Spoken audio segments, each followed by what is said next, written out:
ओम शांति। आज की दुनिया में self care is very important. अपना ध्यान रखना माना अपने मन का, भावनाओं का, फीलिंग का और नेचुरली अपने फिजिकल हेल्थ का। क्योंकि एक बात ध्यान में रखना, जब हम स्वस्थ होते हैं ना तो हमारे आसपास की हर व्यक्ति स्वस्थ हो जाती है। हमारे परिवार वाले निश्चिंत रहते हैं, हमारे फ्रेंड्स निश्चिंत रहते हैं, क्योंकि हम सभी एक दूसरे से कनेक्टेड हैं। जब हम ये दिखाते हैं या फिर हम इस प्रकार से डेमोन्स्ट्रेट करते हैं कि यस मैं स्वस्थ हूँ, मैं खुश हूँ, तो ऑटोमेटिकली हम वो वाइब्रेशन चारों ओर फैलाते हैं। इसका मतलब है अपना ध्यान रखना माना आसपास के लोगों से प्यार करना, उनका ध्यान रखना। और इसलिए ये जिम्मेवारी लेना खुद को स्वस्थ रखने की, ये एक तरीका है अपने आसपास के लोगों से प्रेम प्रकट करना। बहुत इम्पॉर्टेंट है, क्योंकि जब हम स्वस्थ रहते हैं तो वो लोग खुश रहते हैं, उन्हें हमारी तरफ एक्स्ट्रा अटेंशन देने की ज़रूरत नहीं है। लेकिन हम स्वस्थ कैसे रह सकते हैं? हम मेंटली, इमोशनली हम हेल्दी कैसे रह सकते हैं? इसके लिए एक बात को अपनाना, और वो कौन सी? फॉरगिवनेस।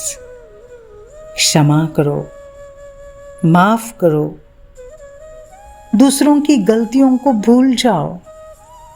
यस, अगर आपको रिश्तों के प्रॉब्लम खत्म करने हैं, रिश्तों की गांठें आपको खोलनी है, तो आपको ये शस्त्र अपनाना ही होगा।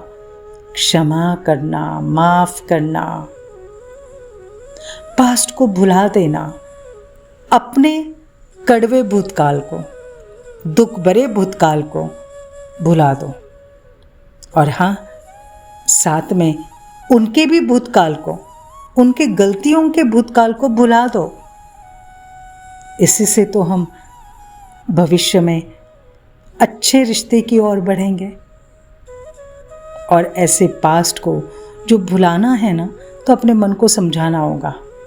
कौन सी बात समझानी होगी? जिस बात से हर्ट होते हैं, मेरे वाइफ ने बोला, मेरे पति ने बोला, इसलिए मुझे बहुत बुरा लगा। मेरे बच्चे ने ऐसा बोला, मुझ पर गुस्सा किया, इसलिए मुझे बहुत बुरा लगा। तो ये जो मेरा मेरा वाला वर्ड है ना, इस वर्ड को हटा दो, क्योंकि वो रिश्ता मेरा नहीं है। वो सबसे पहले उस परमात्मा का बच्चा है। I am only trustee. सिर्फ एक दृष्टिकोण अपनाओ, आई एम ट्रस्टी, और मैं इन सबका ख्याल रखूंगी बिना पॉजिटिव हुए। मैं इनके प्रति पॉजिटिव बिल्कुल नहीं बनूंगी। तो क्या हो जाएगा? जैसे ट्रस्टी बनेंगे ना, तो अगर उनसे कुछ भूल हो गई, कुछ बोला गया, कुछ गलती हो गई, इतना फील नहीं होगा। और ये ट्रस्टी वाला जो एटीट्यूड है ना, वो हमारे अंदर से 3 बातों को मिटा देगा। डर, चिंता, एंजाइटी, 3 बातों को मिटा देगा। राइट? तो आज से अपना ध्यान रखना माना ट्रस्टीपन का दृष्टिकोण अपनाना, ट्रस्टीपन के अवेयरनेस को अपनाना और उसके प्रैक्टिस करना। अभी चलिए, जो पास्ट हो गया हो गया।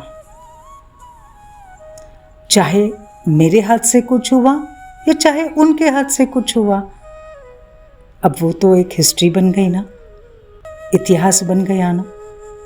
अब तो वो प्रेजेंट में नहीं है ना, और अब वो मुझे रिपीट तो करना ही नहीं है, और ना वो रिपीट होना है। न वो वापिस आना है वो सीन। लेकिन अब मुझे क्या करना है? अब जो करना है वो अटेंशन से, ध्यान से, क्योंकि अब मेरा हर सेकंड, मेरी हर सीन, मैं इतना अच्छी तरह से उस सीन को क्रिएट करूँ, इतना अच्छी तरह से मैं हर सेकंड में ज़िंदगी भर दूँ, हर सेकंड को इतना पॉजिटिव बना दूँ। जब भी मैं पीछे मुड़कर देखूँ ना, जब भी मुझे वो सीन याद आ जाए, वो मेरे शब्द याद आ जाए, तो मेरे मुख से बोल निकले, वाह, great, great memories, golden moments, unforgettable moments. तो अभी का मेरा हर कर्म, हर वाक्य, हर शब्द, मेरा फेशियल एक्सप्रेशन ऐसा हो जो अन्य आत्माएं मेरे बीते हुए स्टोरी से वो कुछ सीखे, वो लेसन पढ़ें। मेरी लाइफ उनके लिए एक इंस्पिरेशन हो जाए, मेरी लाइफ उनके लिए एक बहुत बड़ा मैसेज छोड़े। किसी चैलेंज को फेस करना है तो कैसे इनको देखो, किसी मुश्किल घड़ी में अपने आप को स्टेबल रखना है तो कैसे इनसे सीखो। यस, ये हमारी इंस्पिरेशन है, ये हमारे मोटिवेशन है। अगर हम इतना ध्यान अपने ऊपर देते हैं तो सचमुच हमारी लाइफ और उनके लिए इंस्पिरेशन बन जाएगी, हमारी लाइफ हमारे लिए वाह बन जाएगी। उठो, अपने आप को बहुत महत्व दो, अपने हर संकल्प, बोल और कर्म को महत्व देकर अपने को इतना ऊंचा उठा दो, महान बना दो, जो आपका भी मन वाह वाह करे और सभी का भी मन आपको देखकर वाह वाह करे। Happy day.